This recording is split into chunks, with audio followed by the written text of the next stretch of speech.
जय Hind friends.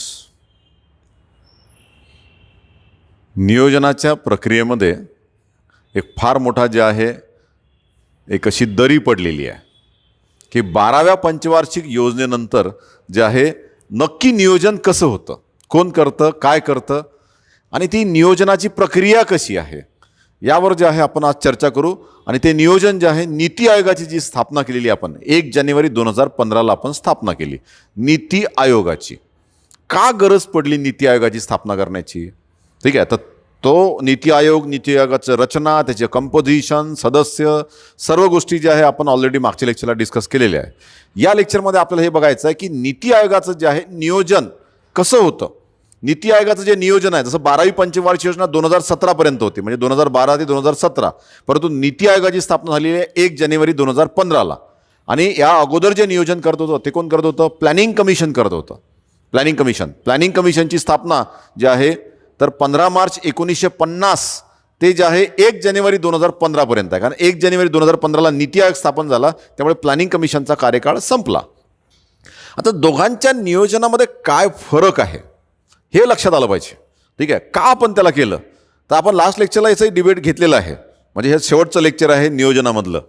तर यामध्ये आपल्याला घ्यायचं आहे की जे नीती आयोगाने जे आहे नवीन इनिशिएटिव्ह घेतला आहे, स्ट्रॅटेजी फॉर न्यू इंडिया @75, म्हणजे न्यू इंडिया स्थापन करायचं आहे. आणि त्यामध्ये सर्वांचं कोऑपरेशन असलं पाहिजे. Central government, state government, local government, private sector, multinational म्हणजे फॉरेन प्लेयर, सर्वांचं सहकार्याने एक टीम इंडिया मिशन आपण काय केलं आहे, लॉन्च केलं आहे टीम इंडिया, की ज्यामध्ये आपल्याला सहकारी संघराज्य म्हणजे कोऑपरेटिव्ह फेडरलिझम ही संकल्पना ज्या काय करायची आहे, अंमलात आणायची आहे. आणि 75 काय आहे तर 2022मध्ये, ठीक आहे, 2022मध्ये भारताच्या स्वातंत्र्याला 75 वर्ष पूर्ण होणार आहे. त्याची प्लॅटिनम जुबली आहे, प्लॅटिनम जुबली.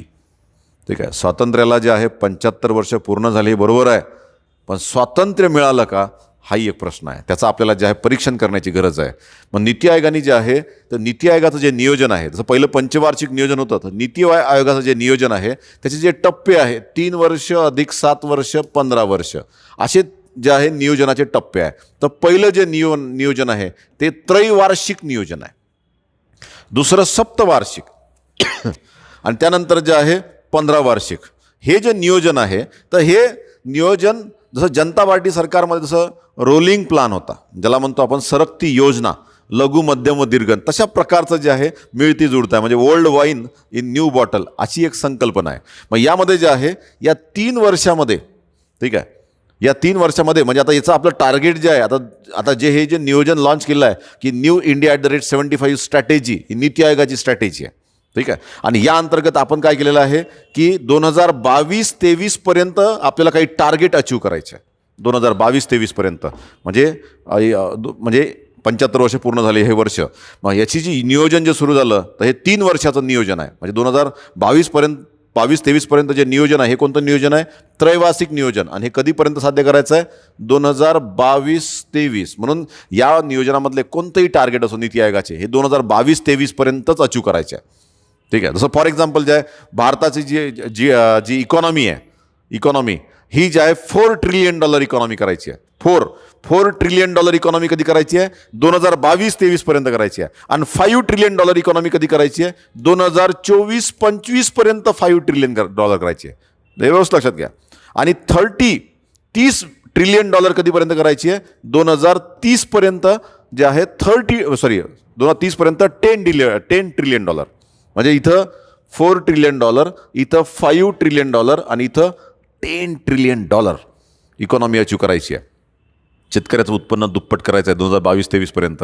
म्हणजे हे जे नियोजन आहे म्हणजे एक्झॅक्ट काय लक्षात घ्या की नीती आयोग जो आहे आपला, म्हणजे आपण थोडक्यात जे एक सिम्पल लक्षात, प्लॅनिंग कमिशन आणि जे आहे नीती आयोग याचं जे नियोजन आहे तर यांचं जे नियोजन असायचं, हे नियोजन कसं असायचं, याला एक शब्द असते, एक असते इम्पेरिकल प्लॅनिंग किंवा वास्तविकतावादी प्लॅनिंग. म्हणजे प्रॅक्टिकल दृष्टिकोन जास्त महत्त्वाचा आहे. वास्तविकता म्हणजे प्रॅक्टिकल प्रॉब्लेम भारताचे याच्यावर जास्त बरोबर आहे. पटापट जे आहे फूड प्रोडक्शन वाढवायचं आहे, इंडस्ट्रियल प्रोडक्शन वाढवायचं आहे, यावर जास्त भर द्यायचा आहे. GDPवर भर द्यायचं, काय द्यायचं आहे? जास्त GDPवर. ठीक आहे, यावर भर आहे. मग याला म्हणतात. त्यानंतर याचं जे प्लॅनिंग आहे तर हे आदेशात्मक नियोजन आहे. कोणतं आहे? डायरेक्टिव्ह प्लॅनिंग आहे. डायरेक्टिव्ह प्लॅनिंग कमिशन बहुतांश जे आहे तर प्लॅनिंग कमिशननी पहिल्या हे डायरेक्टिव्ह प्लॅनिंग किती पंचवार्षिक योजनेपर्यंत होतं, तर पहिल्या 7 पंचवार्षिक योजनेमध्ये काय होतं, डायरेक्टिव्ह प्लॅनिंग होतं पहिल्या 7. ठीक आहे. मग त्यानंतर जे आहे इंडिकेटिव्ह प्लॅनिंग सुरू झालं तर 8व्या पंचवार्षिक योजनेपासून. पण नीती आयोग हे कोणतं प्लॅनिंग करणार आहे, हे इम्पेरिकल नाही करणार आहे. आता एक शब्द असते नॉर्मेटिव्ह व स्ट्रॅटेजिक प्लॅनिंग करणार आहे. ठीक आहे. स्ट्रॅटेजिक प्लॅनिंग, नॉर्मेटिव्ह प्लॅनिंग हे इम्पेरिकल म्हणजे वास्तविकता, प्रॅक्टिकल अप्रोच असते. आणि मग प्लॅनिंग कमिशन काय करायचं, प्रॅक्टिकली सर्वच गोष्टीमध्ये हस्तक्षेप करायचा. म्हणजे राज्याच्या नियोजनामध्ये, त्याच्या अंमलबजावणीमध्ये हस्तक्षेप, ते फंड ट्रान्सफर करणं म्हणजे centre to state fund transfer करायचं त्यामध्ये हस्तक्षेप करायचा. आता ते सर्व कामं नीती आयोग बिलकुल करणार नाही. नीती आयोग काय करणार माहिती आहे का, नीती म्हणजे काय असते, एक ओव्हरऑल स्ट्रॅटेजी डिझाईन करणे, की कसं. नॉर्मेटिव्ह म्हणजे काय असते, नॉर्मेटिव्ह या शब्दाचा मराठीत अर्थ काय होतो, ठीक आहे, जे कोणत्या प्रकारचं नियोजन आहे, की आपल्याला काय करायचं आहे, की म्हणजे हे वास्तविकतावादी नियोजन आहे. ठीक आहे. हे इथं कसं आहे, नॉर्मेटिव्ह म्हणजे एखादी गोष्ट कशी असली पाहिजे. ठीक आहे, कशी असली पाहिजे म्हणजे ज्याला म्हणतो म्हणजे व्हॉट इट शुड बी. ठीक आहे. हे म्हणजे व्हॉट इट इज आणि याला काय म्हणतात आपण, व्हॉट इट शुड बी म्हणजे कसं असावं. ठीक आहे. व्हॉट इट शुड बी, कसं असावं, काय असावं, या भागावर जे आहे भर देतो आहे. म्हणून याला जे आहे आपण काय शब्द वापरतोय, एक शब्द आहे आदर्शवादी नियोजन. ठीक आहे. यामध्ये कसं असतं, की मोठे मोठे गोल्स काय असायला पाहिजे, देशाचं रिसोर्सेस काय आहे, ओव्हरऑल गोल्स कसे असले पाहिजे आपले, या गोष्ट म्हणजे मोठ्या मोठ्या गोष्टीवर भर आहे. कोणकोणत्या गोष्टीला आपण जे आहे प्रायोरिटी दिल्या पाहिजे, त्या प्रायोरिटीसाठी आपण कोणकोणते जे अजेंडा असले पाहिजे, भविष्यात आपले 25 वर्षानंतर काय होऊ शकते, 15 वर्षानंतर काय परिस्थिती येऊ शकते, 50 वर्षानंतर काय होऊ शकते, याचा पहिलेच अंदाज घेऊन आतापासून त्याची काय करणे, सुरुवात करणे.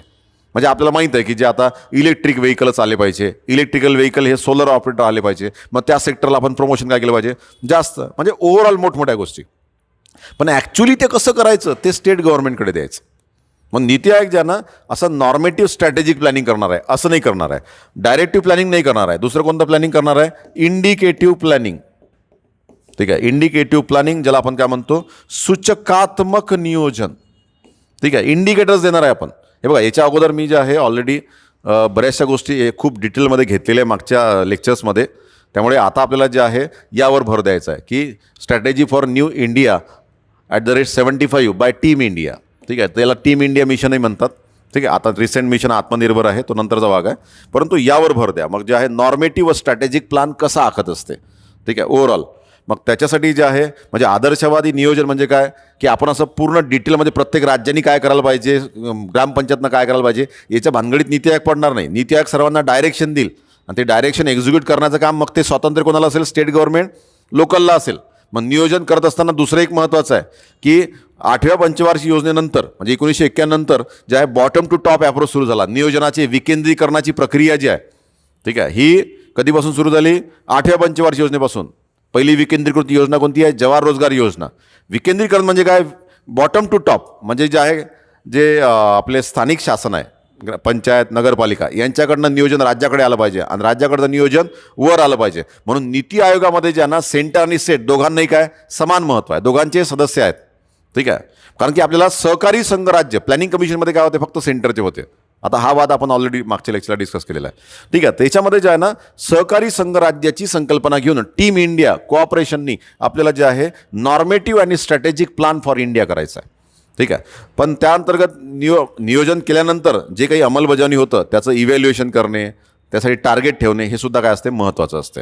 म्हणून नियोजन आयोग प्रायोरिटीज आखेल आणि त्या प्रायोरिटीजनुसार केंद्र, राज्य आणि स्थानिक लेवलचे काय करेल, काम करेल.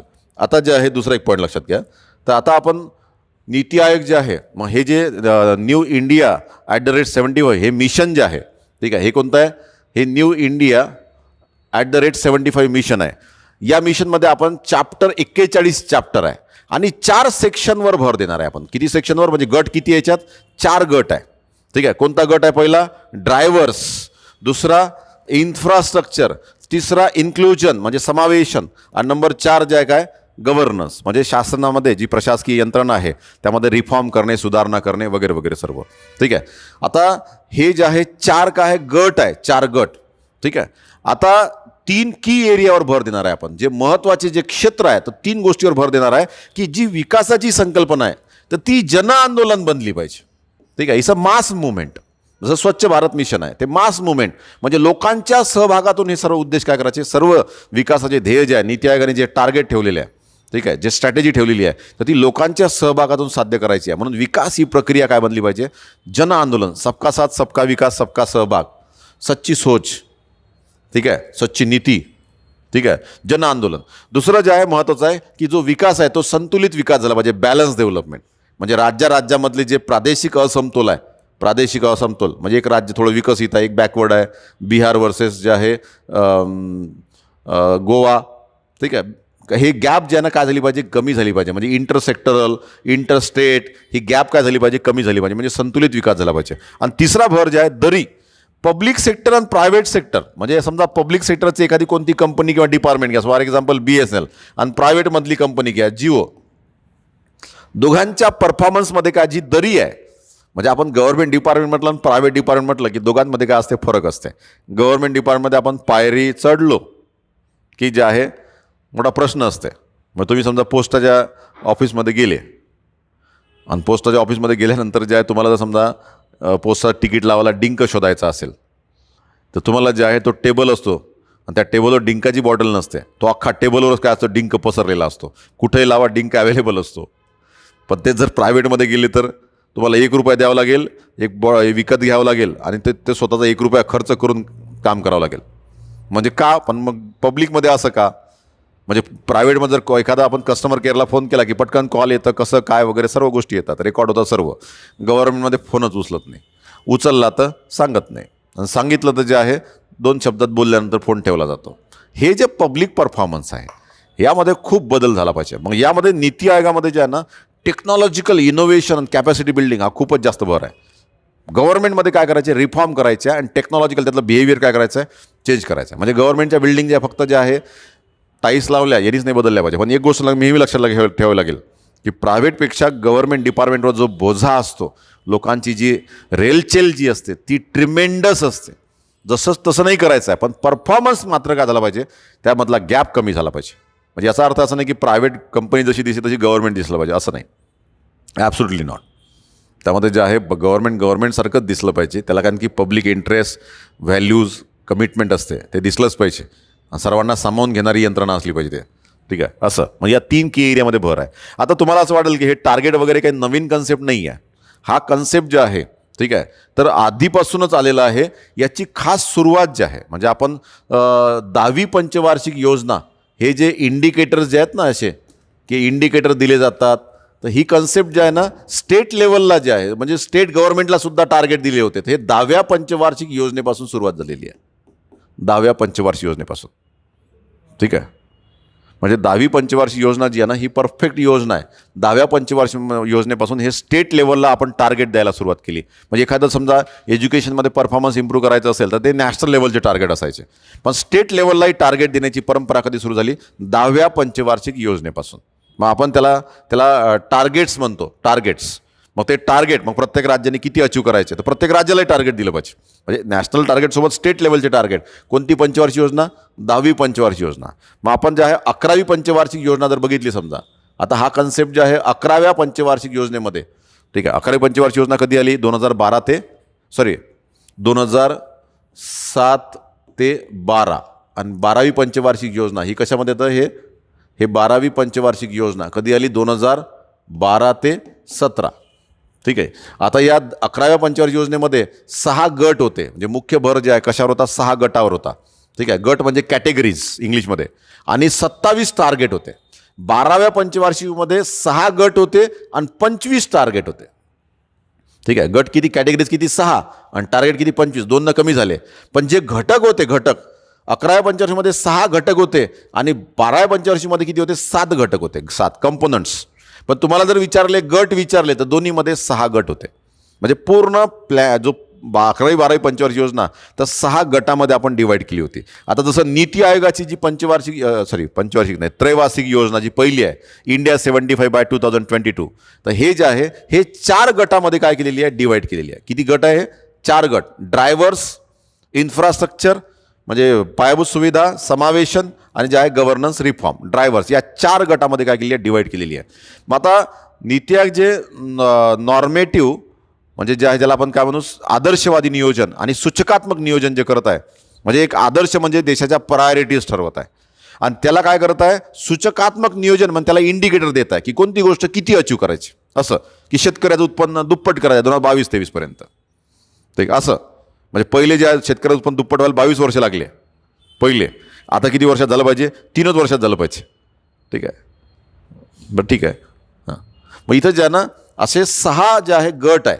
मग 6 गट कोणते? आर्थिक वाढ, दारिद्र्य व बेरोजगारी, शिक्षण, आरोग्य, पायाभूत सुविधा, त्यानंतर पर्यावरण व शाश्वत विकास. म्हणजे हे 6 गट आहे. हेच 6 गट इथंही आहे. सेम 6 गट 12व्या पंचवार्षिक योजनेमध्ये सुद्धा गट कोणते आहे? आर्थिक वाढ, दारिद्र्य व बेरोजगारी, शिक्षण, आरोग्य, पायाभूत सुविधा आणि पर्यावरण व शाश्वत विकास. परंतु इथं टार्गेट किती दिले? 25. हा भाग लक्षात घ्या.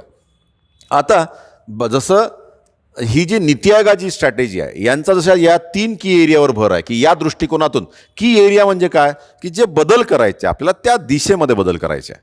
ठीक आहे, म्हणजे स्ट्रॅटेजीच्या वरही हे काय असते, हे स्ट्रॅटेजी आणि हे असते मेगा स्ट्रॅटेजी. म्हणजे तुम्हाला MPSC क्रॅक करायची आहे, मग तुमची स्ट्रॅटेजी आहे की प्रिलिम मेन्स इंटरव्ह्यूमध्ये मेन्सच्या दृष्टिकोनातून प्रिलिमकडे जायचं, कसं हँडल करायचे, कोणते विषय कशा प्रकारे करायचे, प्रिलिम मेन्स सोबत करायची का वेगळी करायची का, एक स्ट्रॅटेजी आहे. पण त्याच्यापेक्षा तुमची एक मेगा स्ट्रॅटेजी आहे की MPSC कसं व्हायचं, आपल्याला डेप्टी कलेक्टर मारायचं. ठीक आहे, मस्त पॉप्युलर व्हायचं, 5 वर्ष सर्व्हिस करायची आणि राजकारणातून ते पद घ्यायचं आहे आपल्याला. म्हणजे मेगा स्ट्रॅटेजी आहे. हे पहिलं पाऊल आहे. कुठलं अल्टिमेट गोल काही वेगळं तर असू शकते ना. अरविंद केजरीवाल UPSCत पास झाले, IRS झाले छानपैकी. आता काय म्हणजे पहिले स्ट्रॅटेजी काय होती? IRS होणे. मग त्याआधी काय करावं लागेल? मग त्याच्यावरची मेगा स्ट्रॅटेजी. मग ज्या दिल्ली CM, आता त्याच्यापेक्षा ज्या अल्टिमेट गोल काय? PM होणे. म्हणजे असं असतं ना. म्हणजे आपण एखाद्या कुठल्या विशिष्ट दिशेला जायचं आहे तर ते त्याच्या पहिलेच ठरवावं लागेल आणि आजपासून त्याचं नियोजन काय करावं लागेल? सुरू करावं लागेल. तर नीती आयोग असा त्या स्ट्रॅटेजिक पॉईंट ऑफ व्ह्यू विचार करते, काय देशानं करावं, व्हॉट इट शुड बी, कसं असावं. म्हणजे नॉर्मेटिव्ह प्लॅनिंग म्हणजे आदर्शवादी नियोजन. जे पहिले प्लॅनिंग कमिशनच्या भानगडी त्यात पडत नाही. प्लॅनिंग कमिशन कसं होतं? वास्तविकतावादी. का हे बघा कसं आहे, प्लॅनिंग कमिशन चुकीचं होतं अशातला भाग नाही. तेव्हा देशाची परिस्थिती तशीच होती ना. ठीक आहे, देश स्वतंत्र झाल्यानंतर देशाचं आयुष्यमान जे आहे 37 वर्ष होतं फक्त. साक्षरता 12% होती. ठीक आहे, आणि एक वेळ जेवण करा असं देशाच्या पंतप्रधानाला म्हणावं लागलं. लालबहादूर शास्त्री 1964-66मध्ये जेव्हा भीषण दुष्काळ पडला तर तशी परिस्थिती होती, फूड क्रायसिस होते. त्यामुळे त्या परिस्थितीमध्ये वास्तविकतावादी लघु विचार, शॉर्ट टर्म मिड टर्म विचार करणंच योग्य होतं. त्या परिस्थितीमध्ये आपण एकदम लॉंग टर्म विचार करत नव्हतो, कारण की शॉर्ट टर्म प्रॉब्लेम तसे होते. आता शॉर्ट टर्म प्रॉब्लेम सुधारले असं म्हणतात बुवा, मग आपण खूप लॉंग टर्म विचार करायला पाहिजे म्हणून नीती आयोगाला असं. मग इथं जे आहे 3 की एरियाज आहे. जसे 12व्या पंचवार्षिकमध्ये 3 की एरियाज कोणते होते? जलद, अधिक सर्वसमावेशक म्हणजे इन्क्लुझिव्ह ग्रोथ आणि शाश्वत विकास हा पहिला की एरिया. दुसरा आर्थिक आणि तिसरा सामाजिक. या 3 की एरियाज कोणते? मग परीक्षेला हा प्रश्न येऊ शकतो. याचे 3 की एरियाज कोणते? विकास हा जन आंदोलन बनलं पाहिजे. दुसरं संतुलित विकास आणि तिसरं पब्लिक आणि प्रायव्हेट गव्हर्नमेंटमधलं जे परफॉर्मन्स असते त्यातली दरी गॅप काय झाली पाहिजे? कमी झाली पाहिजे. मग आपण यामध्ये जे आहे तर ड्रायव्हर्स, आता यामध्ये हे जे 12वी हा मी 12वी पंचवार्षिक योजनेचा भाग लिहिला, हा 11वी पंचवार्षिक योजना. टार्गेटवाला सिस्टम जे आहे स्टेट लेवलला टार्गेट जे आहे कधी सुरू झालं? 10वी पंचवार्षिक योजना. ठीक आहे, स्टेट लेवलला टार्गेट देण्यात आले. मग आता जे आहे या प्रत्येकामध्ये ड्रायव्हर्समध्ये काय आहे, इन्फ्रास्ट्रक्चरमध्ये काय आहे, इन्क्लुजनमध्ये काय आहे, गव्हर्नन्समध्ये काय आहे, तर ओव्हरऑल स्ट्रॅटेजीमध्ये काय काय येतं तर ते आपण जे आहे बघू. तर ड्रायव्हर्समध्ये जे आहे ना तर आपण 11 घटकवर भर देत आहे. ड्रायव्हर्स म्हणजे कोणत्या गोष्टीवर आपण भर दिला पाहिजे की ज्यामुळे आपले ध्येय काय होईल? साध्य होईल. तर त्यामध्ये जे आहे महत्त्वाचा जो भर आहे आता की ओव्हरऑल आपण एक पहिलं ग्रोथ म्हणून टार्गेट आहे. ग्रोथ आहे, कृषी आहे. ठीक आहे, त्यानंतर जे आहे महिलांचा रोजगारामध्ये काय बदल केले पाहिजे की आपल्याला जे आहे, त्यानंतर उद्योग आहे, त्यानंतर जे आहे गुंतवणूक दर किती वाढला पाहिजे. ठीक आहे, गुंतवणूक दर 36% साध्य झाला पाहिजे. निर्यात जे आहे इतकं टार्गेट, जेवढे काही गोल आहे मी 2022-23 पर्यंतच अचीव करायचे आहे. म्हणून मी पुन्हा 22-23 सांगणार नाही, परंतु जिथं 2022-23 सोडून आहे तिथं मी ते वर्ष लिहिलेलं आहे. हे लक्षात ठेवायचं. एक कॉमन जे आहे स्ट्रॅटेजी सर्वांसाठी 22-23, आणि जिथं गरज आहे मग तिथं मग कोणतं गोल 19 पर्यंत असते, कोणाकोण 30 पर्यंत असते, मग तिथं लिहिलेलं आहे. ठीक आहे, मग असं मग टेक्नॉलॉजी आणि इनोव्हेशनवर भर आहे. ड्रायव्हर्स त्याच्यावर भर दिला पाहिजे. त्यानंतर जे आहे त्यानंतर उद्योग, कृषी, त्यानंतर वित्तीय समावेशन, फायनान्शियल इन्क्लुजनवर भर दिलं पाहिजे. म्हणजे जे आहे 90% बँकांचं जे आहे क्रेडिट जे आहे 90% लोकांना बँकिंग सेवा भेटल्या पाहिजे, 90% लोकांना कमीत कमी. त्यानंतर जे आहे हाऊसिंग फॉर ऑल, सर्वांना घरं भेटली पाहिजे 2022-23 पर्यंत, सर्वांना घरं. ठीक आहे, त्यानंतर ट्रॅव्हल टुरिझम या क्षेत्राला प्रमोट करायचं आहे, कारण याची रोजगार लवचिकता चांगली आहे, जास्त जास्त लोकांना रोजगार देऊ शकते. Travel tourism. आणि शेवटी आहे खनिज संपत्तीचा विकास. कारण की कसं आहे, आपल्याला शेवटी हे बघा, काही झालं तरी आपल्याला जे आहे की 1991 नंतर आपण जे मॉडेल घेतलं तर त्याला जे 2 धब्बे लागलेले आहे, एक जॉबलेस ग्रोथ आणि दुसरं एक्सक्लुझिव्ह ग्रोथ, तर हे दुरुस्त करायचे. अल्टिमेट गोल आपलं हे आहे की ते जॉब वाढले पाहिजे, बेरोजगारी कमी झाली पाहिजे आणि सर्वांना सामावून घेतलं पाहिजे. ठीक आहे, म्हणजे याच्यावर भर आपण देत आहे. म्हणून ड्रायव्हर जे आहे ना त्याच्यावर भर देतात, ड्रायव्हर्स हा घटक. मग यामध्ये जे आहे की आपण आपली जी अर्थव्यवस्था आहे सध्या 2017-18मध्ये जर घेतली, ठीक आहे, 2017-18मध्ये जर आपण घेतली तर ही अर्थव्यवस्था आपल्याला किती येईल? ठीक आहे, ही $4 ट्रिलियन करायची आहे. 2022-23 काय करायची आहे? $4 ट्रिलियन. $5 ट्रिलियन कधी करायचे? 2024-25 आणि $10 ट्रिलियन कधी करायचे? 2030. हे आपले टार्गेट आहे न्यू इंडिया स्ट्रॅटेजीवाली. ठीक आहे, बाय 75. त्यानंतर जे आहे टॅक्स GDP गुणोत्तर हे 22% साध्य करायचं आहे. ठीक आहे, टॅक्स GDP म्हणजे जेवढं टॅक्स कलेक्शन आहे, डायरेक्ट इनडायरेक्ट टॅक्स, हे जे आपल्याला काय करायचं आहे, हे 22% म्हणजे 22/22 GDPच्या ते 22% साध्य झालं पाहिजे. त्यानंतर कृषीमध्ये आपल्याला काय करायचं आहे? शेतकऱ्याचं उत्पन्न दुप्पट करायचं आहे. आता शेतकऱ्याचं उत्पन्न पहिले दुप्पट व्हायला 22 वर्ष लागायचं. यांचं म्हणणं आहे की 2022-23 काय झालं पाहिजे? दुप्पट झालं पाहिजे. त्यावेळी शेतकऱ्याचं उत्पन्न, प्रत्येक शेतकऱ्याचं उत्पन्न जे आहे प्रत्येक वर्षाला किती टक्क्यानं वाढलं पाहिजे? 10.4%. म्हणजे प्रत्येक शेतकरी जर मागच्या वर्षी 1 लाख रुपये जर त्याचं उत्पन्न असेल तर यावर्षी किती झालं पाहिजे? 1,10,000. 1 लाख जे आहे म्हणजे 10.4%, तर 1,10,400 रुपये झालं पाहिजे. म्हणजे एवढ्याने काय झालं पाहिजे? ते वाढलं पाहिजे. म्हणजे असं जे आहे, मग त्याचा वृद्धिदर तेवढा आहे का? ॲक्च्युली सर्वात कृषीचा जो GDP वृद्धिदर असतो तो मोस्टली ज्यांना 2%पेक्षा कमी असतो. आणि जेवढ्या काही पंचवार्षिक योजना होत्या 11वी 12वी वगैरे, यांना कृषीचा GDP वृद्धिदर ज्यांना किती टक्के साध्य करा त्याचं टार्गेट होतं 4%, पण तेही साध्य झालं नाही त्यांच्याकडनं. ठीक आहे, आता हे म्हणतात साध्य झालं तो नंतरचा भाग आहे. म्हणजे यातलं किती गोष्टी अचीव झाल्या दॅट इज डिफरंट थिंग. आपण हे आपलं काय, ही स्ट्रॅटेजी आहे, त्रैवार्षिक नियोजन आहे नीती आयोगाचं. त्याला इंडिया 75 या नावाने, न्यू इंडिया @75.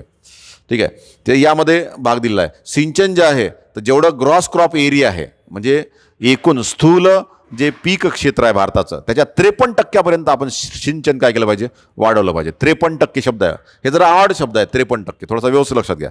आणि हे कधीपर्यंत? 22-23. मी सांगत नाही, 22-23च गोल आहे सर्व. महिला रोजगार जे आहे ना, तर नवीन लेबर फोर्सला जे आहे, जर समजा जे नवीन लेबर फोर्स तयार होते तर एका वर्षाला 70 लाख जॉब्स तयार झाले पाहिजे. एका वर्षात 70 लाख. महिलांचा सहभाग दर जो आहे, जो सध्या महिलांचा एकूण लेबर फोर्समध्ये महिलांचा सहभाग दर किती आहे? 1/4 आहे, 23.7%. ठीक आहे, 1/4 23.7%. तो किती करायचा आहे? 30% करायचा आहे. ठीक आहे, आणि जेवढे काही लेबर लॉज आहे, कम्प्लीट कोडिफिकेशन 2019 म्हटलेलं आहे. सर्व लॉचं जे कोडिफिकेशन आहे त्याचं डिजिटायझेशन, जेवढे काही लेबर लॉज आहे, ठीक आहे, त्याचं कोडिफिकेशन कधीपर्यंत करायचं आहे? 19 आहे. जरा हे 19 शब्द आहे, 19 करायचं आहे. हा एक भाग काय महत्त्वाचा आहे. त्यानंतर जे आहे आपण गुंतवणूक दर, हे जर आपल्याला जर साध्य करायचं असेल, एवढ्या वेगानं जर समोर जायचं असेल, तर आपला गुंतवणूक दर जो सध्या जो 29% आहे, तर तो किती असला पाहिजे? 36% साध्य करायचा आहे. आणि निर्यात जी $478 बिलियन आहे, तर ती किती झाली पाहिजे? $800 बिलियन टार्गेट आहे आपलं अचीव करायचं आहे. $800 बिलियन कधीपर्यंत? 22-23. ठीक आहे. त्यानंतर टेक्नॉलॉजीमध्ये खास फोकस आहे नीती आयोगाचा, की टेक्नॉलॉजी थ्रूच हे सर्व शक्य होऊ शकतं. मग टॉप 50 म्हणजे जे ग्लोबल इनोव्हेशन इंडेक्स आहे, तर ग्लोबल इनोव्हेशन इंडेक्समध्ये भारताला टॉप 50मध्ये न्यायचं आहे 2022-23. ठीक आहे, टॉप 50 देशामध्ये त्याची रँकिंग भारताची किती करायची आहे? टॉप 50मध्ये. आणि हे गोल जवळपास अचीव होत आहे. ठीक आहे. आणि रिसर्च अँड डेव्हलपमेंटमध्ये जे आहे, तर भारतातल्या ज्या आहे 5 संस्था रिसर्च अँड डेव्हलपमेंटमध्ये टॉप 100मध्ये न्यायच्या आहे. रिसर्च अँड डेव्हलपमेंटवर आपला खर्च किती करायचा आहे? 2% करायचा आहे. 2% GDPच्या कशावर खर्च करायचा आहे? Research and development. आणि 0.7% सध्या आहे. 0.7% सध्या आहे 17-18मध्ये. आणि याच्यामध्ये लॅब टू लँड एक प्रोग्राम आहे. लॅब टू लँड म्हणजे ज्या लॅबॉरेटरीमध्ये जेवढे काही टेक्नॉलॉजी इनोव्हेशन होतात ते जमिनी म्हणजे शेतकऱ्यापर्यंत पोहोचले पाहिजे. Lab to land. आणि शेतकऱ्याचा माल जे आहे फार्म गेट टू फोर्क म्हणजे डायनिंग टेबलवरचा तो काटेरी चमचा, म्हणजे जे आहे लॅब टू लँड आणि फार्म गेट टू जे आहे फोक, असा तो प्रवास झाला पाहिजे. ठीक आहे, हा भाग महत्त्वाचा असतो. इथं जे आहे दुसरं जे आहे प्रत्येक जिल्हा स्तरावर एक डिस्ट्रिक्ट इनोव्हेशन फंड तयार करायचा आहे 2 कोटी रुपयाचा. म्हणजे इनोव्हेशनला. आणि त्यानंतर बऱ्याचशा स्कीम आहे. आता नीती आयोग जे आहे एक लक्षात घ्या, नीती आयोग बऱ्याचशा स्कीम आखते आणि त्याची जी आहे अंमलबजावणीसुद्धा करते. जसं अटल टिंकरिंग लॅब आहे, अटल इनोव्हेशन म्हणजे अटल टिंकरिंग लॅब, आता आहे बघा अटल टिंकरिंग लॅब ज्यांना 500 अटल टिंकरिंग लॅब 2019 आणि 2020 10,000 करायचं. इथं गोल बघा किती आहे, 2019. अभ्यास करताना कसं असतं की जी गोष्ट 1% वेगळी असते ना ती वेगळी पाठ करून ठेवायची. बाकीच्या 22-23 आहे, मग कोणतं पाठ करून ठेवायचं? अटल टिंकरिंग लॅब 5,000 2019 करायचे आहे आणि 10,000 2020 करायचं. Atal tinkering lab. आता अटल टिंकरिंग लॅब म्हणजे काय आहे? काही नाही आहे की प्रत्यक्ष जसं लॅबॉरेटरी असते केमिस्ट्रीचे एक्सपेरिमेंट करायला, तर अटल टिंकरिंग लॅबमध्ये शिक्षक आपल्या विद्यार्थ्यांना घेऊन बसेल आणि त्यांच्यामधलं इनोव्हेशन काय करेल त्याला प्रमोट करेल. ठीक आहे, म्हणजे त्यांच्याशी क्वालिटी सर्कलचा कन्सेप्ट आहे USA असा. तर तशाच स्वरूपात जे आहे अटल टिंकरिंग लॅब. त्यानंतर एक दुसरी योजना आहे अटल इनोव्हेशन मिशन, हे आहे. आता नीती आयोग जे आहे अटल इनोव्हेशन मिशन आहे. त्यानंतर 7 प्रोग्राम आहे, 7 शिक्षण आणि एज्युकेशन रिफॉर्मसाठी 7 आहे. त्यानंतर ॲस्पिरेशनल डिस्ट्रिक्ट प्रोग्राम आहे, महत्त्वाकांक्षी जिल्हे प्रोग्राम आहे. कोणाचा? नीती आयोगाचा ॲस्पिरेशनल डिस्ट्रिक्ट प्रोग्राम. आता ॲस्पिरेशनल डिस्ट्रिक्ट प्रोग्राम जे आहे तर 115 होते जेव्हा ही योजना लॉन्च झाली ना, 115 होते. आता किती आहे? 117 आहे. आणि महाराष्ट्रात ते ॲस्पिरेशनल डिस्ट्रिक्ट जिल्हे किती आहे? 4. नंदुरबार, गडचिरोली आहे, वाशिम आहे. ठीक आहे, नंदुरबार, गडचिरोली, वाशिम आणि उस्मानाबाद आहे.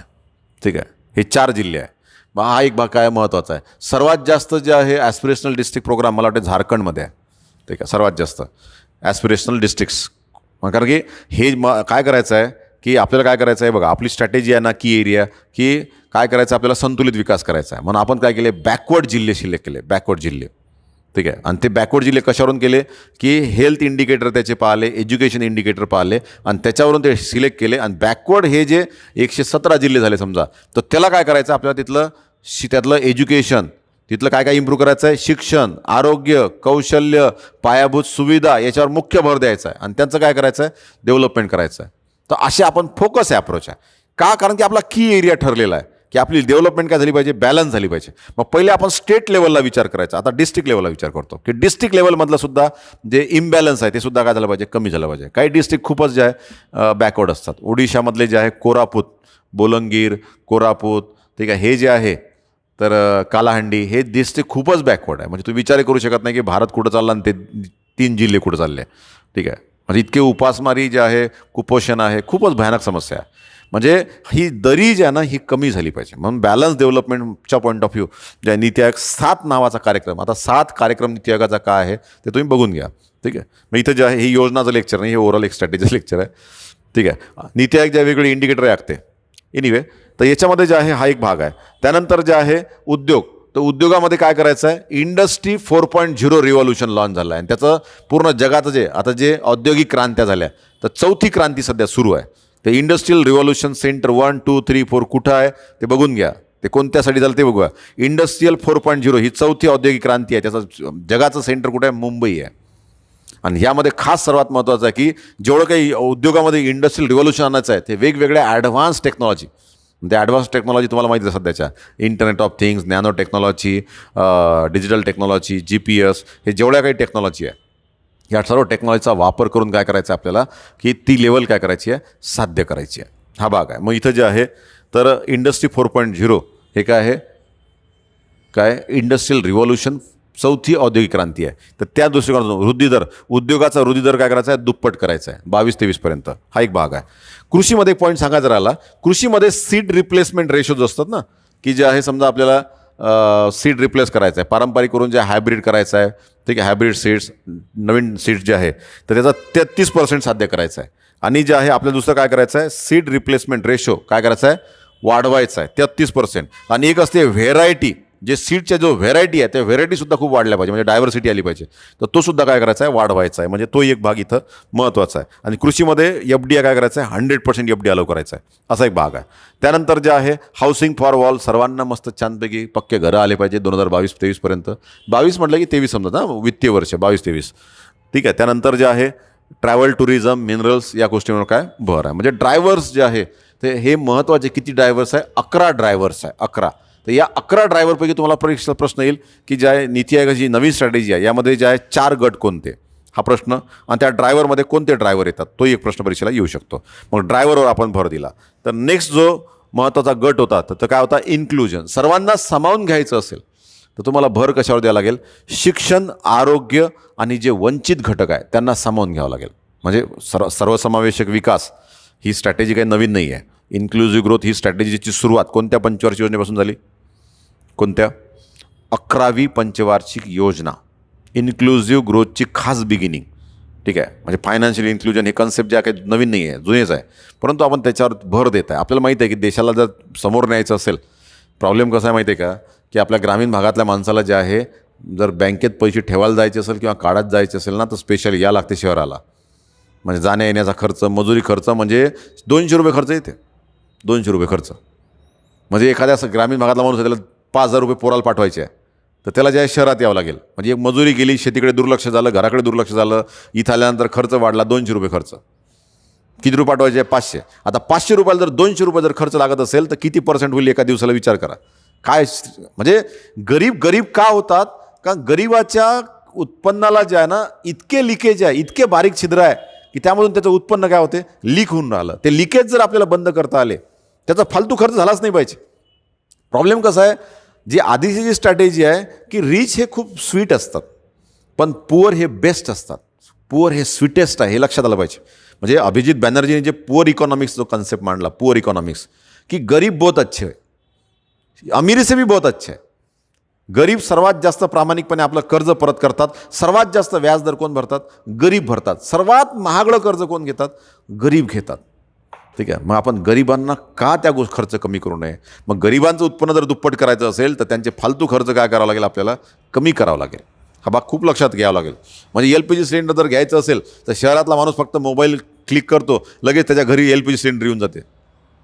पण खेड्यातल्या माणसाला जर LPG सिलेंडर जर घ्यायचं असेल, आपण जे आहे योजना तर दिली परंतु जे आहे LPG सिलेंडरला त्याला खर्च येते. मग आता गाडी पण यायला लागली आता, पण ते आली पाहिजे, सर्वांना अवेलेबल झालं पाहिजे.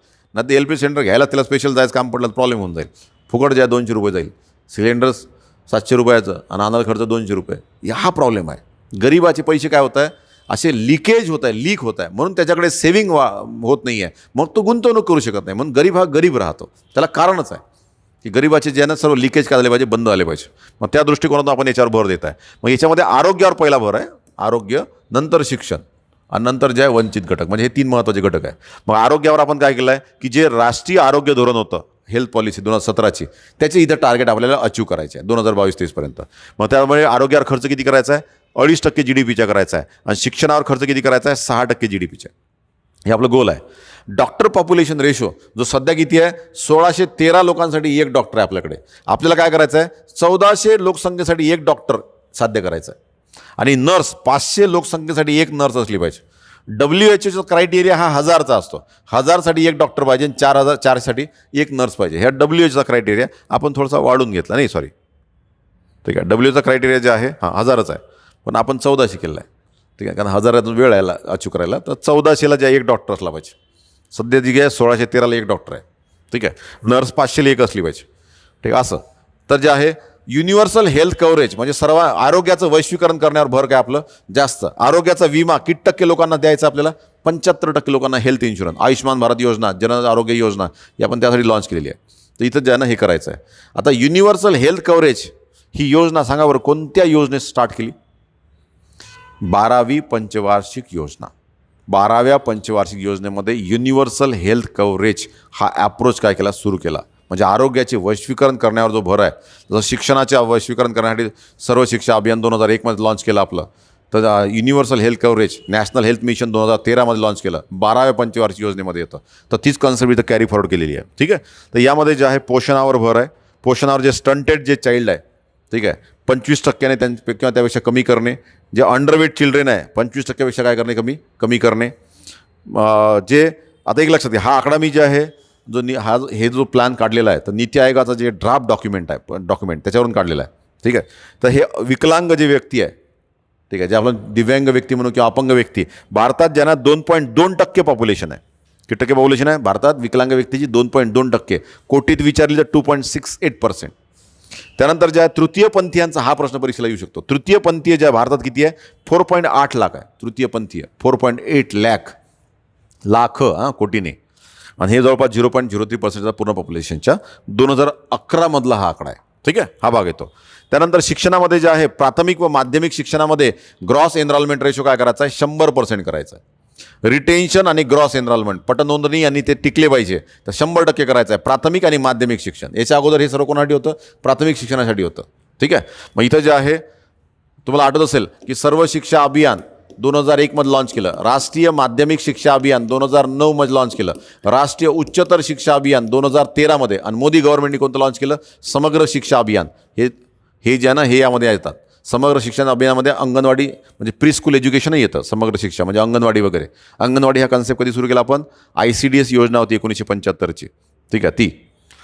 त्यानंतर उच्च शिक्षणामध्ये, आता उच्च शिक्षणामध्ये ग्रॉस एनरोलमेंट रेशो सध्या किती आहे, 25% आहे. तो किती झाला पाहिजे, 35% साध्य करायचा आहे, 35%. ठीक आहे, उच्च शिक्षणामध्ये ग्रॉस एनरोलमेंट रेशो किती करायचा आहे, 35% करायचा आहे. ठीक आहे, म्हणजे याच्या अगोदर जे आहे 11व्या आणि 12व्या पंचवार्षिक योजनेमध्ये एक असं गोल होतं, 11व्या व 12व्या पंचवार्षिक योजनेमध्ये की प्रत्येक राज्यामध्ये एक सेंट्रल युनिव्हर्सिटी असली पाहिजे. तर पण ते 11व्या आणि 12व्या पंचवार्षिक योजनेमध्ये होतं गोल, प्रत्येक राज्यामध्ये एक सेंट्रल युनिव्हर्सिटी असली पाहिजे. पण आता गोल कसं आहे, आता गोल ते नाही आहे. आता गोल कसं आहे की प्रत्येक जिल्हा लेवलला जे एक कॉलेज असलं पाहिजे. सेंट्रल कॉलेज किती असले पाहिजे, एक असलं पाहिजे प्रत्येक जिल्हा स्तरावर. पहिले स्टेट लेवलला 11, 12, 25मध्ये स्टेट लेवलचा विचार आहे. आता नीती आयोगाचा भर कसा आहे, डिस्ट्रिक्ट लेवलचा फोकस आहे, डिस्ट्रिक्ट लेवलचा. ठीक आहे, असं आहे. मग इथं जे आहे तर स्किल्ड वर्कफोर्स. आता भारताने जे आहे जो पहिलं जे धोरण लॉन्च केलं, राष्ट्रीय कौशल्य विकास धोरण 2009मध्ये लॉन्च केलं. मोदी सरकारने जे आहे 15 जुलै नॅशनल स्किल डे ना, इंटरनॅशनल स्किल डे, तर 15 जुलै 2015 लॉन्च केलं. आणि तेव्हा जे आहे ना पॉप्युलेशन जी आपली होती तर जवळपास भारतात स्किल्ड पॉप्युलेशन किती होती बघा, लेबर फोर्सपैकी स्किल्ड म्हणजे कौशल्य किती लोकांकडे होतं, तर हार्डली जे आहे 3.4% लोकांकडे होतं. सध्या आता किती झालेलं आहे, ते 5.4% झालेलं आहे सध्या. फक्त 5.4% लोकांकडे काय स्किल आहे. पण ते कितीपर्यंत न्यायचं आहे, 15%पर्यंत. 15% स्किल इंडिया साध्य करायचं आहे. छोटं जे आहे नाही आहे. म्हणजे गेल्या 70 वर्षात जे आहे आपण जे आहे फक्त 3.4%ही नाही करू शकलो बरोबर. आता आपल्याला काय करायचं आहे, 3 वर्षात 15% करायचं आहे.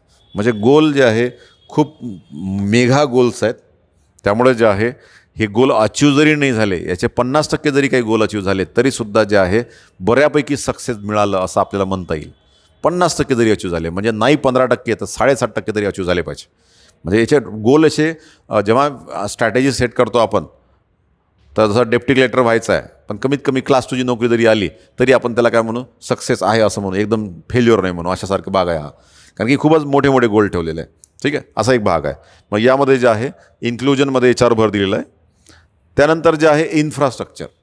ठीक आहे, इन्फ्रास्ट्रक्चर हे भारताचा प्रॉब्लेम आहे. भारतानं GDP कितीही वाढवला पण तेवढं इन्फ्रास्ट्रक्चर जर नसेल तर प्रॉब्लेम होतो. आज भारतात जे आहे समजा बिहारमध्ये आलूचं उत्पादन इतकं जास्त वाढते पण तिथलं आलू इथं आणायला जे आहे पाहिजे तसं इन्फ्रास्ट्रक्चरच नाही आहे. तिथले शेतकरी आलू फेकून देतात आणि इथं 20 रुपये किलो आलू असते. असा प्रश्न असते ना. गावात जे आहे लोक वांगे फेकून देतात, मार्केटमध्ये जे आहे काय असते, खूप डिफरन्स असते. पपई असेल, पपई इकडे लोक फेकून देतात, विदर्भात फेकून देतात, आणि तिकडे मुंबईत जे आहे 100 रुपये किलो असते. क्रॅफर्ड मार्केटमध्ये जर गेलं तर मोठा विरोधाभासिक प्रश्न आहे. म्हणजे भारतात जर समजा उत्पादन जर डबल जर करतो म्हटलं ना, तर भारतात तेवढे एअरपोर्ट, तेवढे पोर्ट, तेवढ्या शिप्स ॲवेलेबलच नाही आहे, तेवढे कंटेनरही अवेलेबल नाही आहे. मग इन्फ्रास्ट्रक्चर खूप महत्त्वाची गोष्ट आहे. गाड्या जर वाढवतो म्हटलं ना डबल, तर रोड नाही आहे तेवढे चालवायला. मग इथं जे आहे इन्फ्रास्ट्रक्चरवर भर देणं खूप महत्त्वाचं आहे. आणि इन्फ्रास्ट्रक्चरवर जे गोल आहे, 12वी पंचवार्षिक योजनेमध्ये गोल होतं आपलं की इन्फ्रास्ट्रक्चरवर आपल्याला किती खर्च करायचा आहे, 9% GDPच्या. कोणती पंचवार्षिक योजना, 12वी.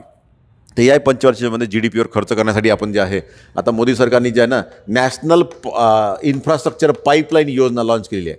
नॅशनल इन्फ्रास्ट्रक्चर पाईपलाईन, आणि त्याचा 102 लाख कोटीची योजना आहे. नॅशनल इन्फ्रास्ट्रक्चर पाईपलाईन 2 लाख कोटीची, 102 लाख कोटीची. आणि त्यामध्ये सर्वात जास्त खर्च कशावर करणार आहे, ऊर्जावर करणार आहे सर्वात जास्त. ठीक आहे, म्हणजे आणि ती जी आहे सेंट्रल गव्हर्नमेंट, स्टेट गव्हर्नमेंट आणि प्रायव्हेट यांच्या पार्टनरशिपमध्ये आहे. म्हणजे त्याचं कॉन्ट्रीब्युशन आहे 39% आणि उरलेले. ठीक आहे, बघून घ्या किती होतं. हे सेंट्रल गव्हर्नमेंट, स्टेट गव्हर्नमेंट आणि प्रायव्हेट सेक्टर. ठीक आहे, असं त्याचं काय भर आहे. मग इथं जे आहे तर इथं ऊर्जेवर म्हणजे याच्यामध्ये ऊर्जा जे आहे तर 175 गिगावॉट. ठीक आहे, 175 गिगावॉट जे आहे काय असलं पाहिजे आपलं टार्गेट आहे. त्यातलं 100 गिगावॉट काय सोलर मिशन लॉन्च आहे. सोलर एनर्जीचं टार्गेट आहे किती 100 गिगावॉट. 50 गिगावॉट काय ठीक आहे. विंड एनर्जीचं जे टार्गेट आहे ते किती आहे 60 गिगावॉट आहे. ठीक आहे 60. ठीक आहे. ऑइल इम्पोर्ट जो आहे हे बघा आता कसं आहे सध्या जी आपली ऑइलची जी गरज आहे 82% आपल्याला ऑइल आयात करावं लागते आणि गॅस किती आयात करावं लागते 45%पेक्षा जास्त. म्हणजे आपलं आयातीवरच अवलंबून आहे.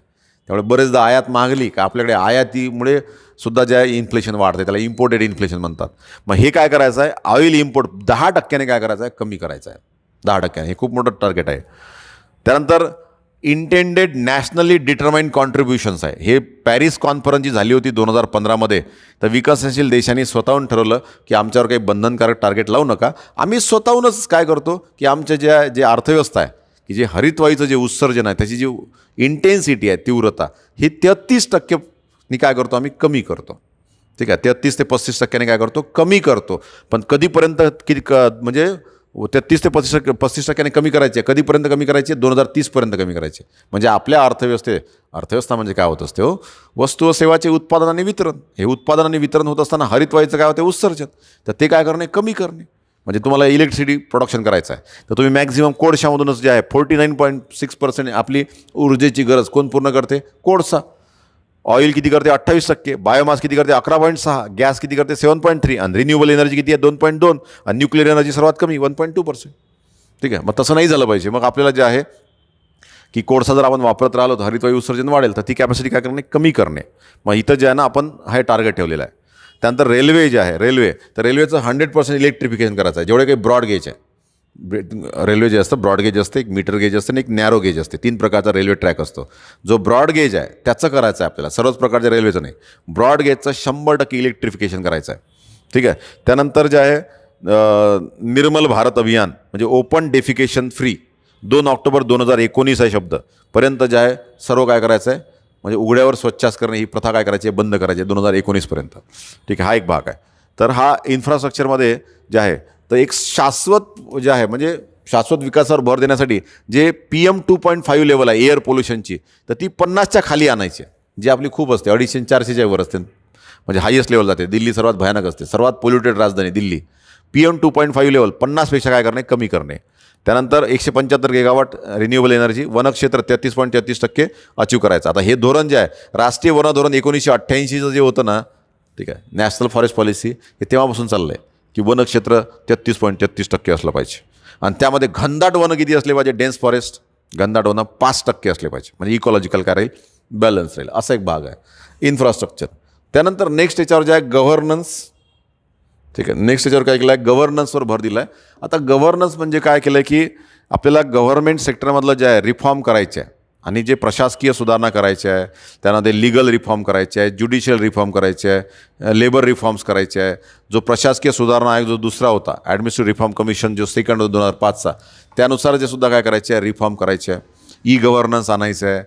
नवीन टेक्नॉलॉजिकल जे आहे अपग्रेडेशन करायचं आहे. असे ओव्हरऑल जे आहे काय गव्हर्नन्स रिफॉर्म आहे म्हणजे प्रशासकीय सुधारणामध्ये यंत्रणा. कारण की शेवटी काय सर्व्हिस डिलिव्हरी कोण करणार आहे प्रशासनाच्या संस्था करणार आहे. तर त्याच्यामध्ये सुधारणा करण्याची काय गरज आहे. आता यामध्ये काही फार जास्त आता या गव्हर्नन्समध्ये रिफॉर्ममध्ये काय करायचं आहे जेवढे काही कायदे आहे ना कायदे यामध्ये काय करायचं आहे सुधार करायचा आहे. कृषीचं उत्पन्न दुप्पट करण्यासाठी कृषीचे जे लँड लिझिंग ॲक्ट होता ठीक आहे लँड लिझिंग ॲक्ट 2016 आणि जे आहे मॉडेल कॉन्ट्रॅक्ट फार्मिंग ॲक्ट आहे कॉन्ट्रॅक्ट फार्मिंग ॲक्ट 2018चा होता.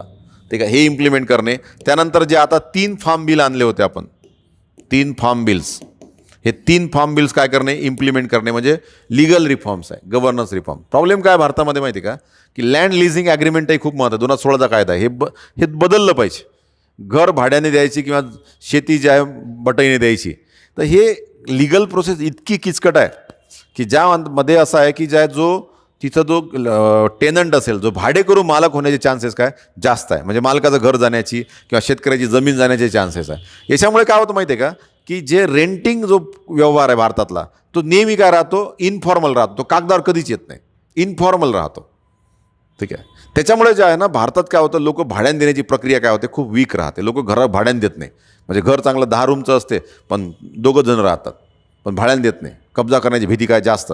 माझं काय म्हणणं आहे की कब्जा करण्याचं जे आहे तर अधिकारच नसला पाहिजे भाडेकरूला कब्जा करण्याचा. असं जर असलं तर तो मालक काय करेल, स्वच्छने काय करेल, घर देईल, म्हणजे एका रूम 2 रूममध्येच राहील आणि 8 रूम काय करेल भाड्याने देईल. एकदम सप्लाय काय होईल, वाढेल, आपले प्रश्न सुटून जाईल. फुकट जे आहे कायद्याने काय झालं, प्रॉब्लेम झाला. आता समजा एखादा भारतात स्मॉल मार्जिनल फार्मर्स जे आहे 87% स्मॉल मार्जिनल फार्मर्स आहे, 87%. मग हे काय करतात, बटईने दुसऱ्याची जमीन घेतात, बटईने रेंटनं घेतात, परंतु कागदोपत्री त्यात कोणताच व्यवहार नसते. म्हणजे जो मालक असतो त्याच्याकडे 10 एकर शेती असेल, पण दुसऱ्यांदा तो शहरात राहत असेल, पण तिथल्या ग्रामीण भागातला एखादा गरीब शेतकरी आहे, त्यांनी जर भाड्याने घेतली, मग त्याने म्हणा किंवा बटईने, तर त्याचं कुठलंच लँड डॉक्युमेंट नसते, कागदी व्यवहारच नसते, सर्व तोंडी असते. 5,000 रुपये एकर असं. याच्यामुळे काय होते, गव्हर्नमेंटच्या जे काही योजना आहे ते शहरात राहणारा जो मालक आहे ना, शेतकरी, त्याला फायदा होते. जो ॲक्च्युअल कसत आहे त्याला काहीच फायदा होत नाही. मग हा का सातबाऱ्यावर का त्याचं नाव नाही घेत, कारण त्याला भीती असते की हा काय होऊ शकते, मालक होऊ शकते. म्हणून जेवढे काही रेंटिंग लॉज आहे त्यामध्ये ते ब्रिटिश काळापासून चालत आलेलं आहे. तो काळ वेगळा, हा काळ वेगळा, ते बदल झाले पाहिजे. मग शहरात जे आहे ना, शहरात हे रेंटेड लॉ जर चेंज केले ना, तर लँडचे आणि घराचे रेट जे आहे ना 25% काय होईल, धाडगण खाली पडेल. 25% शेती जे आहे ना लोक रेंटनं स्वतःहून देतील आणि प्रॉपरली म्हणजे स्वइच्छेने काय करतील, करार करतील. त्यामुळे गव्हर्नमेंटच्या जेवढ्या काही योजना आहे तर ते बिचाऱ्या गरीब बटईदार जे गरीब शेतकरी आहेत त्याला फायदा होईल. नाही त्याला काहीच फायदा होत नाही. म्हणजे क्रॉप लोन जे भेटतं ते कोण घेतं, माझ्यासारखा शेतकरी घेतो. मी माझी शेती जर कोणाला बटईन दिली, मला काय संबंध त्याचं, पण त्याला थोडी दिली तर माझ्या अकाउंटला पैसे जमा होईल ना. मी त्याच्यावर पूर्ण रेकॉर्ड का नाही करणार, सातबाऱ्यावर का नाव नाही घेणार त्याचं, का, कारण उद्या लिगल प्रॉब्लेम होऊ शकते, उद्या तो क्लेम करू शकते, बरेच इश्यूज आहे. म्हणून जे आहे ना, तर हे लिगल रिफॉर्म झाले पाहिजे. मग त्या दृष्टिकोनातून जे आहे आपण खूप मोठ्या प्रमाणात बदल केले आहे. मग लेबर रिफॉर्म्स असेल, हे रिफॉर्म्स असेल, तर खूप साऱ्या कायद्यामध्ये सुद्धा काय करायचे, आपल्याला बदल करायचे आहे. ठीक आहे, असं असतं. म्हणजे आहे समजा बँक क्रेडिट आहे, तर बँक क्रेडिटबद्दलही खूप मोठे इश्यूज आहे. ठीक आहे, बँक क्रेडिट फारच मोठे इश्यू आहे. म्हणजे बँक क्रेडिटबद्दल मी एक आकडा लिहिला होता, एक सेकंद. बँक क्रेडिट, तर भारतात जे आहे जर बँक क्रेडिटचा GDP दर जर बघितला बँक क्रेडिट, तर फक्त 51% आहे. चायनामध्ये हा दर 98% आहे. 98%. म्हणजे तिथली बँक कर्ज जेव्हा देते ना तेव्हा खूप लोकांना देते ती. आपली बँक जेव्हा कर्ज देते तेव्हा फार कमी लोकांच्या कर्जाच्या गरजा बँक पूर्ण करते. बाकीचे सर्व लोक, आता हा कागदी आकडा 51% आहे. ठीक आहे, म्हणजे असं आता मागे नाबार्डचा सर्वे झाला होता, त्यामध्ये असं दिलं होतं की शेतकरी जे आहे तर 60% शेतकरी जे आहे बँकेतनं म्हणजे संस्थात्मक कर्ज घेतात आणि 40%च सावकारी कर्ज घेतात. हा कागदी आकडा आहे. प्रॅक्टिकली मी 90-10 आहे प्रपोर्शन सांगतो.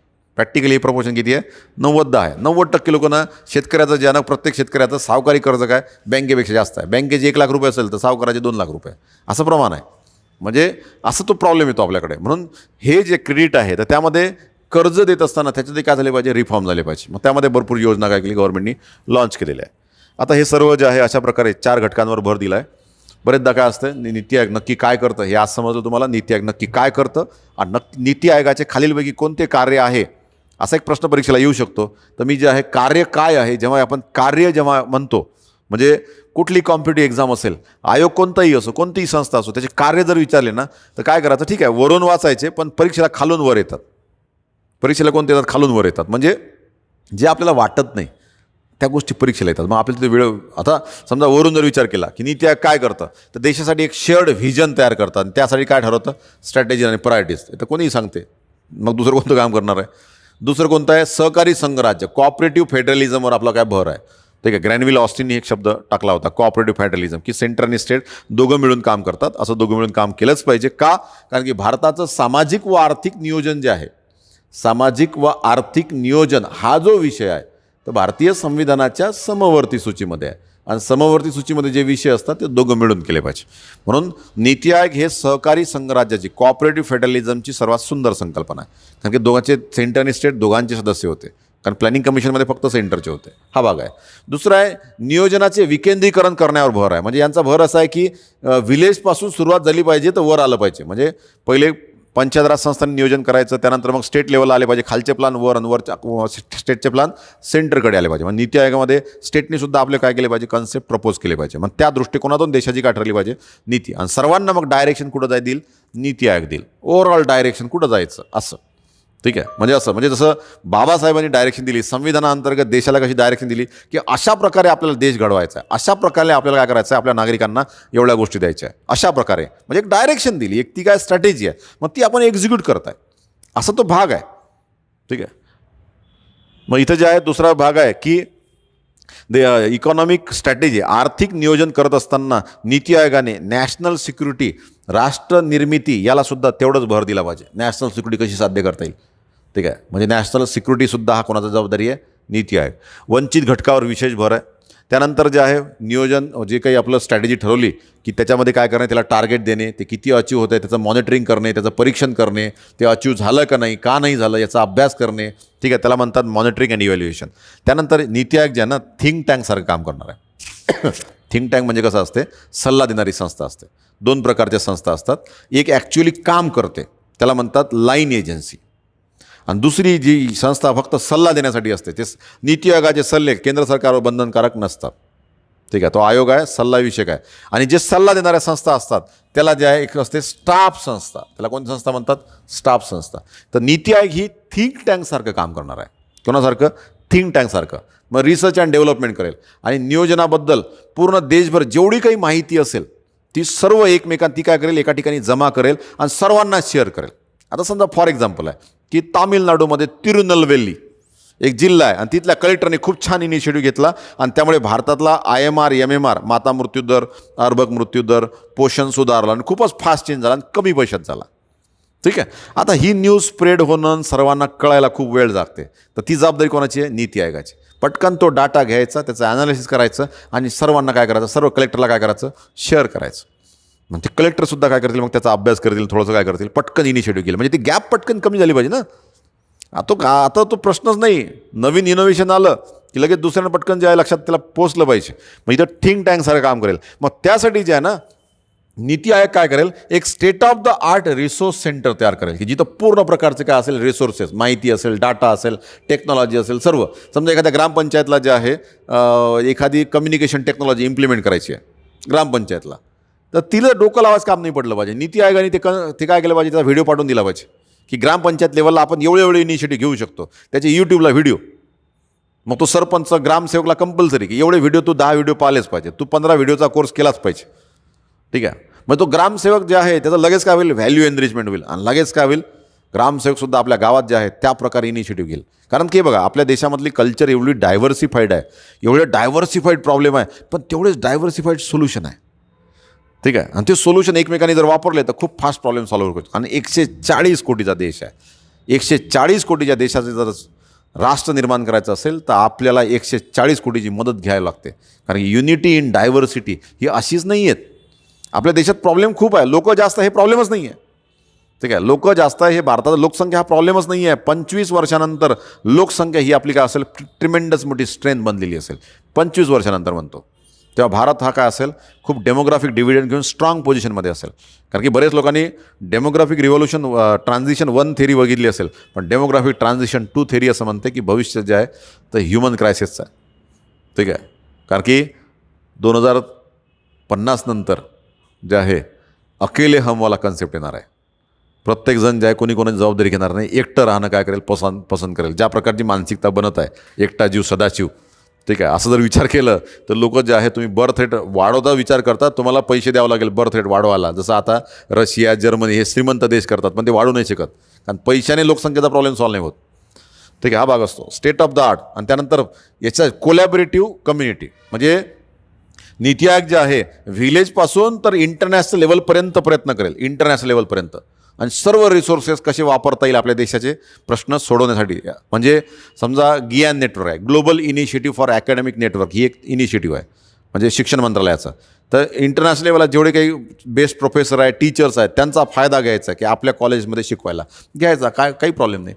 तुम्ही जर समजा अभिजित बॅनर्जी आहे, इकॉनॉमिस्ट आहे, त्यांना जर समजा एखाद्या कॉलेजमध्ये जे आहे त्यांचं एक व्हिडिओ कॉन्फरन्स लेक्चर ठेवलं आणि ते लेक्चर सर्वांना अवेलेबल करून दिलं, तर एका तासामध्ये जे आहे बेस्ट नॉलेज काय होते, अवेलेबल होते. का नाही घ्यायचं. मग तेच व्हिलेज टू, म्हणजे याचा जो ॲप्रोच आहे कोलॅबरेटिव्ह, तर याला म्हणतात लोकल टू ग्लोबल ॲप्रोच. तर त्याला एक शब्द आहे ग्लोकल, म्हणजे लोकल टू ग्लोबल, सर्व रिसोर्सेस वापरायचं. ठीक आहे. आणि त्या अंतर्गत जे आहे टेक्नॉलॉजीचा भर जे आहे काय सर्वात जास्त. ठीक आहे. कारण की एवढे मोठे मोठे ध्येय जर साध्य करायचं असेल तर टेक्नॉलॉजिकल ॲप्लिकेशन हे ट्रिमेंडस असले पाहिजे. आणि जे फोर्थ रिव्होल्यूशन आहे, इंडस्ट्रियल रिव्होल्यूशन 4.0, आणि यामध्ये जे टेक्नॉलॉजी, ॲडव्हान्स टेक्नॉलॉजी सजेस्ट केल्या, तर त्याचा फायदा ज्या करून घ्यायचा आहे आणि ध्येय काय करायचे आहे, साध्य करायचे आहे. मग आता यामध्ये जे आहे हे टेक्नॉलॉजीज आतापर्यंत माहीत नव्हत्या, अनअवेअर होतं, पण थँक्स टू लॉकडाऊन, कोविड-19 याचा दुष्परिणाम खूप झाले, खूप लोकांना हाल झाले, त्याबद्दल जे आहे म्हणजे अतिशय दुःख आहे त्याबद्दल. परंतु त्याचा एक फायदा, एक थोडासा जे आहे, प्रत्येक गोष्टी 100% निगेटिव्ह नसते असं म्हणतात, काही तर पॉझिटिव्ह असतो. त्याचा एक पॉझिटिव्ह आहे की टेक्नॉलॉजिकल डिफ्युजन, जेवढ्या काही ॲडव्हान्स टेक्नॉलॉजी आहे त्या भाजीवाल्यापासून दुधावाल्यापासून तर सर्वांना माहीत पडल्या. त्यामुळे भारतात ती जी गॅप होती, जी गोष्ट आपल्याला 10 वर्षानंतर माहीत पडणार होती, ती एकाच वर्षात ती आपल्याला माहीत पडली. त्यामुळे सर्वजण त्याचा काय करत आहे, वापर होत आहे. म्हणजे भविष्यात हा जो बॅकलॉग जो आहे हा दुरुस्त होईल, त्याला वेळ लागेल, त्याला 4 ते 5 वर्ष लागेल, आणि खूप वेगाने आणि भरून पण मिळेल आणि खूप जास्तही मिळेल आफ्टर 4 to 5 years. परंतु जी माणसं आपण गमावली ती परत नाही मिळणार. ठीक आहे. त्यामुळं जे आहे त्याचं ॲनालिसिस करताना मी असं कधीच म्हणणार नाही की त्याच्यामुळे फायदे झाले, त्याच्यामुळे तोटे आणि तोटेच झाले. कारण की इतिहासात पहिल्यांदा जग काय होतं, एकाच वेळेस काय होतं, बंद होतं. तर नियोजन आयोगाने, नीती आयोगाने हे सुद्धा विचार करावं, असं जग बंद ठेवायचं का, हा पहिला प्रश्न. लॉकडाऊन असेच लागू करायचे का, आणि असे क्रायसिस, व्हायरस तर काही थांबणार नाही आहे, व्हायरस येतच राहील. तर त्या दृष्टिकोनातून आपली स्ट्रॅटेजी, कोणताही बंद न करता, कोणतंही काम डिस्टर्ब न होता जे आहे कसं अचीव करता येईल. म्हणजे नेक्स्ट जे आहे कोविड जर येईल तर जे आहे काहीच कुठलीच गोष्ट थांबली नाही पाहिजे. माणसाचं कम्युनिकेशन असो का जे आहे संसाधनांचं कम्युनिकेशन असो, कोणतंही थांबता कामा नये. तर त्यासाठी एक चांगली काय असली पाहिजे, स्ट्रॅटेजी असली पाहिजे, आणि ती स्ट्रॅटेजी एक्झिक्यूट झाली पाहिजे. आणि ह्याचे बदल जे आहे 25 वर्षानंतर काय लागतं, याचे बदल KG1च्या सिलेबसमध्ये करणंसुद्धा काय आवश्यक आहे. आज KG1चं बाळ जे शिकतं ते ॲक्च्युअल काम 25 वर्षानंतर करणार आहे. मग 25 वर्षानंतर काय होऊ शकतं, त्या दृष्टिकोनातून जे आहे KG1चं टेक्स्टबुक बदललं पाहिजे. म्हणजे न्यू एज्युकेशन पॉलिसी 2020 ही जी आहे ना, ही जी आहे नीती आयोगाने त्याच्यावरसुद्धा काय केलं पाहिजे, भर दिला पाहिजे, आणि ते अचीव झालं पाहिजे. हा भाग खूप महत्त्वाचा आहे, आणि ते अचीव होऊ शकतं. कारण की त्याला आजकाल टेक्नॉलॉजिकल जे आहे, जे नवीन ॲडव्हान्स टेक्नॉलॉजीज आहे त्याचा वापर करून बऱ्यापैकी अचीव होऊ शकतं. होणार नाही असं नाही, परंतु टार्गेट जरी मोठं ठेवलं, त्यातलं जे आहे 50%पेक्षा थोडं जास्त जरी टार्गेट अचीव झालं तरी बऱ्यापैकी सक्सेस मिळालं असं मी त्याला म्हणेन. तर अशा प्रकारे नीती आयोग जो एक आदर्शवादी नियोजन आखलं, ते जे आहे लवकरात लवकर इम्प्लिमेंट हो, आणि भारत जे आहे 2020पर्यंत APJ अब्दुल कलामांचं जे आहे व्हिजन होतं, ठीक आहे, व्हिजन इंडिया 2020पर्यंत विकसित देश बनावं, तर ते तर साध्य झालं नाही. परंतु जे आहे 2030पर्यंत तरी ते साध्य व्हावं.